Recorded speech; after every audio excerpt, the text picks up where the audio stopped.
Well, welcome once again. It's Ron Carty here from the Expat Club, and as always, I'm going to introduce you to our speaker. Every week we meet at Tuesday at the Hotel Barracuda, and we have a speaker, and today was no different. Very, very interesting.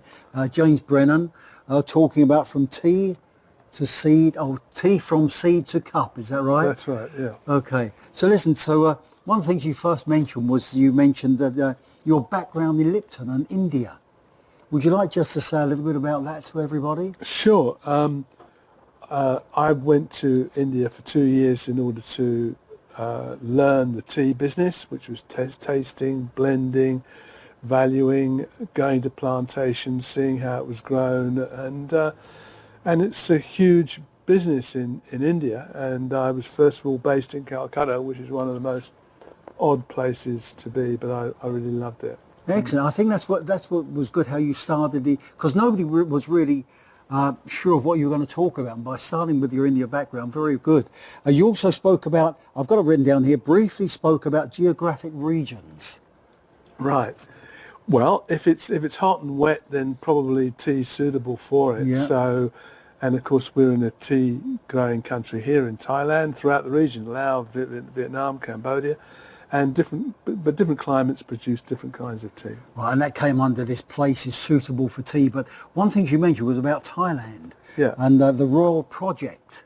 Right. I don't think anybody knew about. Right.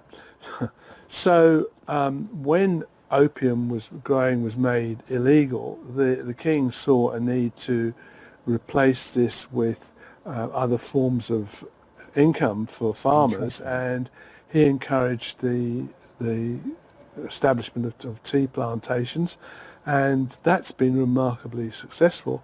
So it's gone from nothing in about 61 and to about 75 million kilos a year at the moment, which is big. It's bigger than Bangladesh, so I'm told.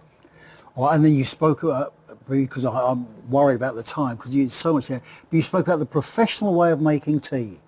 The professional way of making tea. Yeah, well, the taking fresh water, not having it reboiled, but fresh from the tap, boiling it, and then letting the black tea or green tea infuse for 6 minutes before adding milk, and that extracts about the optimal amount of caffeine and tannin.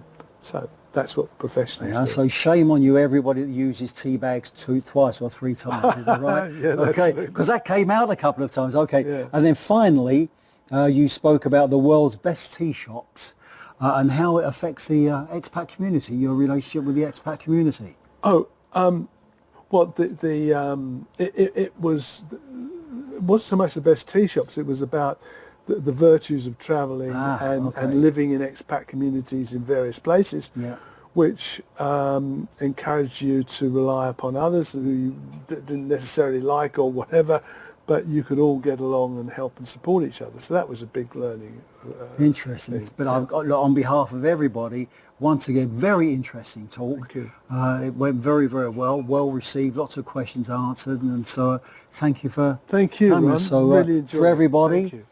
Expat Club, every Tuesday, Barracuda Hotel, speakers, fantastic community. See you all then.